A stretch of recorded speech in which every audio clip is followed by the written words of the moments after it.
Have you ever wondered what goes on behind the scenes of a medifacial that leaves your skin not just glowing, but also radiant, renewed, and also moisturized?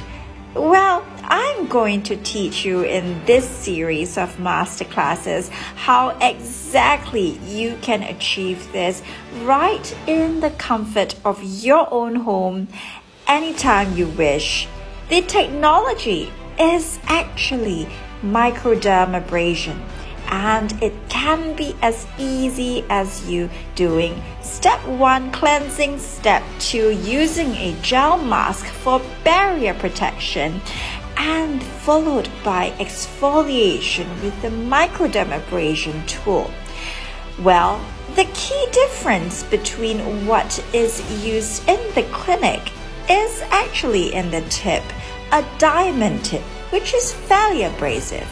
But the microcrystalline alternative is gentle and yet effective for even dry and sensitive skin types. This sets the stage for the perfect post-peel glow with the final step of the ultra-intensive moisturizing skin healing polysaccharide mask.